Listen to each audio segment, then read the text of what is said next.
Candidates registered in recruitment process ছিল 29,665 যারা registration করেছিলেন। এবারে empanelled candidate amongst the registered candidates empanelled হয়েছিলেন কতজন? 2020-21 যেটা 16,500 ভ্যাকেন্সি, বারে বারে বিভিন্ন মিডিয়া পত্রপত্রিকায় লিখছেন। সেই 16,500-এর এগেনস্টে, 500 পোস্টের এগেনস্টে total number of candidate registered in recruitment process সেই সংখ্যা ছিল 29,665। আর total number of candidates empanelled ছিল 13,685, 13,685। আর total number of candidates appointed, এই 13,685 জন যারা এমপ্যানেলড হয়েছিলেন তার মধ্যে নিযুক্ত হন অর্থাৎ অ্যাপয়েন্টমেন্ট লেটার পান এবং জয়েন করেন 13,564 জন। আমি কালকেও একটা পত্রিকায় দেখলাম যে অনেকে টেট 2014 পরীক্ষার্থী যারা পাস করেছেন, যারা আন্দোলন করছেন, নট ইনক্লুডেড অর্থাৎ total number of candidates not included এই যে প্যানেলে 13,685 এই প্যানেলে আসতে পারেননি, তার সংখ্যা হচ্ছে 16,101 নট ইনক্লুডেড। আরেকটা তথ্য দিই, এটা গেল 2014। 2017 সালের যে টেট হয়েছিল সেখানে মোট 1,89,514 জন ক্যান্ডিডেট অ্যাপিয়ার করেছিলেন টেটে, আর পাস করেছেন তাদের সংখ্যা হচ্ছে 9,896 জন। এরা পাস করেছেন 9,896 জন।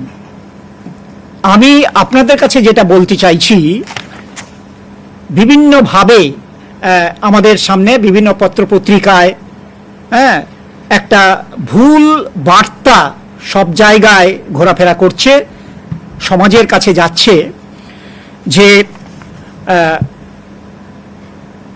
16,500, সেখানে আপনারা জানেন অনেক এই সংক্রান্ত অনেক ইস্যু এখনো বিচারাধীন রয়েছে, আমি সেগুলো মন্তব্য করছি না।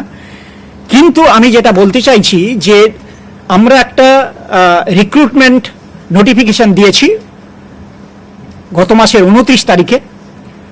2016 সালের যে রিক্রুটমেন্ট রুল, সেখানে বলা হয়েছে যে যারা টেট পাস করবেন, যাদের ট্রেনিং ডিগ্রি রয়েছে, আগে ছিল ডিএলএড, এখন আপনারা জানেন এনসিটিইর নিয়ম মোতাবেক বিএড, তাদের আরও ক্রাইটেরিয়া রয়েছে, তারাও এর অন্তর্ভুক্ত হবেন। অর্থাৎ ট্রেন্ড ক্যান্ডিডেটস এবং যারা টেট পাস করেছেন তারা কিন্তু অ্যাপ্লাই করতে পারবেন irrespective of the TET passing years. আমি আবার বলছি, রিপিট করছি, 2014 এবং 2017 তারা কিন্তু অ্যাপ্লাই করতে পারবেন।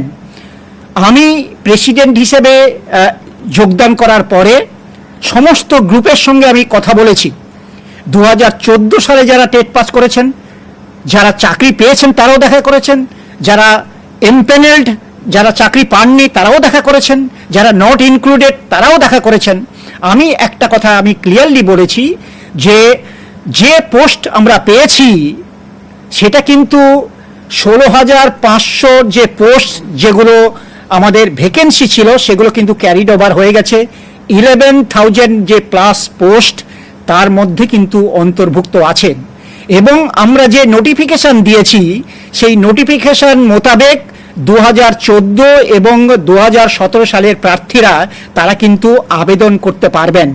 তো আজকে প্রেস কনফারেন্স করার আমার মুখ্য উদ্দেশ্য হচ্ছে যে আমি আমার কাছে 2017 সালে যারা পাস করেছেন, একাধিকবার তারা দেখা করেছেন, তারা আমার কাছে আবেদন করেছেন, স্যার বোর্ড যখনই নিয়োগ দিচ্ছেন, রিক্রুটমেন্ট করছেন 2014 সালের টেটের পাস পরীক্ষার্থীদের ক্ষেত্রে, 2017 সালে যারা পাস করেছেন, দীর্ঘদিন বসে আছে, তাদের দাবি হচ্ছে, স্যার আমাদের চাকরি দেওয়ার কথা বলছি না, আমাদের রিক্রুটমেন্ট প্রসেসে যোগদান করার একটা সুযোগ দিন।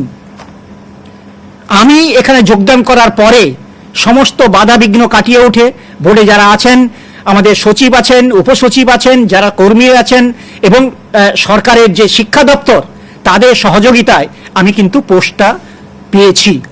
আমি আপনাদের কাছে অনুরোধ করছি, যারা টেট 2017 এবং 2014 যারা সবাই পাস করেছেন, তারা কিন্তু আবেদন করুন। আমি খুব সত্বর, আপনারা জানেন 21 তারিখ থেকে তাদের রেজিস্ট্রেশন শুরু হবে। আমি চাইবো এবছরের মধ্যে তাদের নিয়োগ দেওয়ার জন্য। আমি এটাও বলছি যে পরের বছর আবার জানুয়ারিতে আমি পোস্ট চাইব। আমি মনে করি যে বছরে দুবার নিয়োগ হবে। আমি একটা বিষয় এখানে উত্থাপন করছি।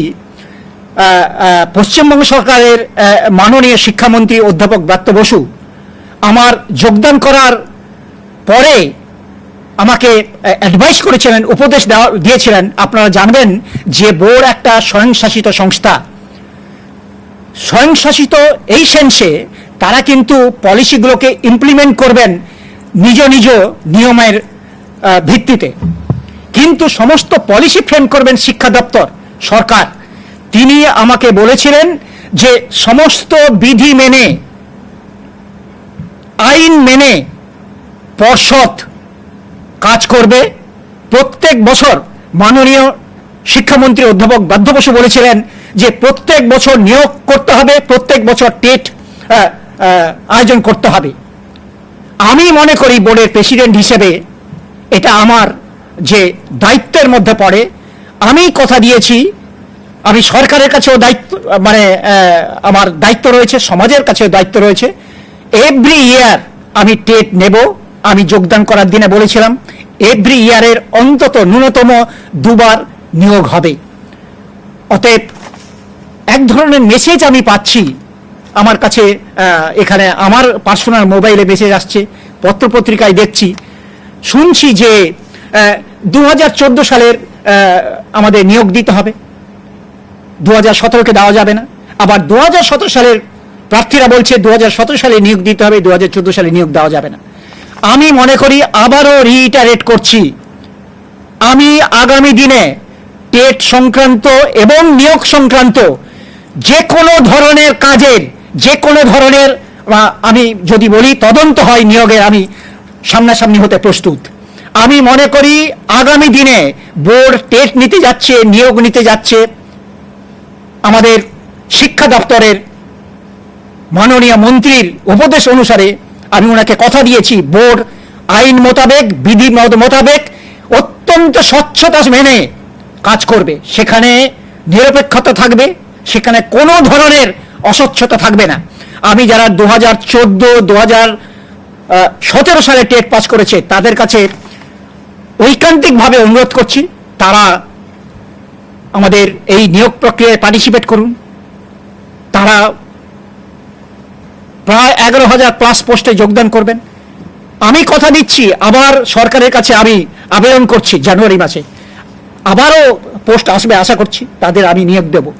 আমি আশা করছি যে আগামী 1 বছরের মধ্যে, আগামী 2023-এর মধ্যে আমি থাকি বা যে কোনো থাকুক, আমি যে কার্যক্রম আমি শুরু করেছি, এটা কিন্তু আমার মনে হয় যারা টেট পাস করে আছেন কেউ কিন্তু বসে থাকবেন না। আমি যেটা মেসেজ আমি আপনাদের সামনে এটা রাখলাম, আরেকটা রাখলাম, এটা আমার প্রাথমিক যে মন্তব্য। আরেকটা জিনিস আমি আপনাদের বলছি, এটা অত্যন্ত কর্কশ হলেও এটা বাস্তব সত্যি, যে আমি এবারে টেট বিজ্ঞাপনে বলে দিয়েছি, টেট পাস করা মানে এই নয় যে চাকরির অধিকার অর্জন করা। এটা কিন্তু একটি যোগ্যতামান নির্ণায়ক পরীক্ষা। অতএব টেট 2014 বা 2012 বা 2017 সালে পাস করেছি মানে আমাকে চাকরি দিতে হবে, এই বাধ্যবাধকতা আমি বলবো বোর্ড, আমি অন্তত যতদিন আছি এই অস্বচ্ছ কাজ আমি করব না, আমি নিয়ম মেতে কাজ করব। 2016 সালে যে পশ্চিমবঙ্গ সরকারের যে শিক্ষা বিভাগ নিয়ম প্রণয়ন করেছেন, আইন প্রণয়ন করেছেন, সেই কাজ করব। তবে আমি যারা আন্দোলন করছেন, যারা অনেকে করছেন, আমি সবার কাছে আমি তাদের আন্দোলনের প্রতি, আন্দোলন করার অধিকার রয়েছে, তাদের প্রতি আমার যথেষ্ট সহমর্মিতা রয়েছে। আমি তাদের কাছে রিকোয়েস্ট করছি যে তারা এই রিক্রুটমেন্ট প্রসেসে পার্টিসিপেট করুক। আমি দুটো উদাহরণ দেব। আপনারা জানেন যে এই কলেজ সার্ভিস কমিশনের পরীক্ষা হয়, যারা সবাই পাস করে প্রতি বছর নিযুক্তি পান। একবার এমপ্যানেল হয়ে দেখুন, একটা সাবজেক্টে 50টা পোস্ট, 100 জনকে প্যানেল করা হলো, পরবর্তী 50 জন প্যানেল না। তার মানে তারা বলতে পারেন না আমি পরবর্তী প্যানেলে ইন্টারভিউ দেব না, এটা বলতে পারেন না।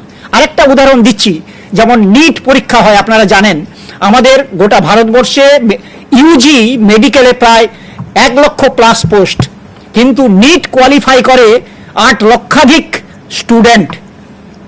8 লক্ষ, তাহলে 1 লক্ষ পায় ইউজি কলেজে, তাহলে 7 লক্ষ। তারা কি আন্দোলন করবে বসে যে আমাদের প্রত্যেক মেডিকেল কলেজে অ্যাডমিশন করাতে হবে, না হলে পরবর্তী পরবর্তী নিট নেওয়া যাবে না?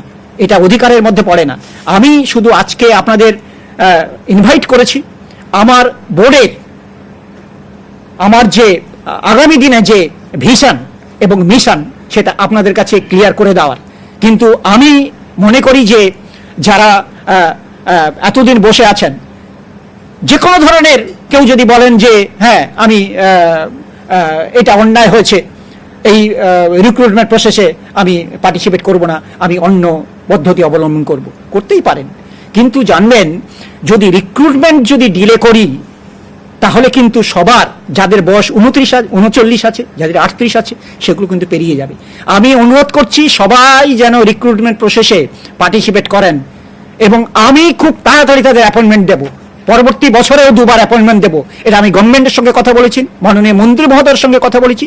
তারা অত্যন্ত, শিক্ষা দপ্তর অত্যন্ত সদর্থক। তারা বলছেন বোর্ড স্বচ্ছতা মেনে, আইন মেনে কাজ করুক, সরকার সেটা আমাকে ম্যান্ডেট দিয়েছেন, বোর্ড সেইভাবে কাজ করবে। আমি আরেকটা ব্যাপার, এই প্রাথমিক আমার কথাবার্তা আপনাদের সামনে বলবো রিগার্ডিং টেট। আমি আগে কিন্তু এটা হয়নি, আপনারা দেখবেন টেটের এবারে কিন্তু আমি যে এনসিটির নিয়ম মেনে যে কোয়েশ্চেন প্যাটার্নস একেবারে নিয়ম মেনে, আপনারা দেখবেন সেন্ট্রাল যে টিচার এলিজিবিলিটি টেস্ট তারাও করেন। আমরা আমাদের যে প্যাটার্ন, আমি তো বলবো তাদের থেকেও আরো ভালো হবে। আমরা দিন রাত কাজ করছি।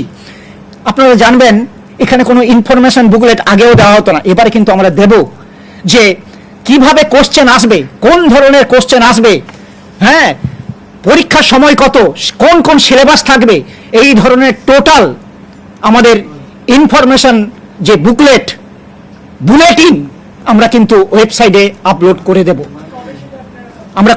সেটা আমরা নোটিশে জানিয়ে দেব, আমরা কাজ করছি। আমি বারে বারে বলছি, আমি আগামী দিনে নিয়োগ এবং টেট সংক্রান্ত যে কোনো ধরনের তদন্তের মুখোমুখি হতে প্রস্তুত, কিন্তু আমি কথা দিচ্ছি যে অত্যন্ত নিয়ম মেনে, আইন মেনে আমি কাজ করব। আইনের বাইরে আমি কোনো ধরনের কাজ করব না, কোনো ধরনের এখানে অস্বচ্ছতা স্থান পাবে না। আমি প্রাথমিকভাবে আপনাদের কাছে বোর্ডের যেই বার্তা, এটা উপস্থাপিত করলাম, এবং আমি চাইব আপনাদের মাধ্যমে যারা এই রিক্রুটমেন্ট প্রসেসে যারা পার্টিসিপেট করবেন বা যারা টেট পরীক্ষা দেবেন, তাদের কাছে এই বোর্ডের এই যে মেসেজ, এই মেসেজটা যাক।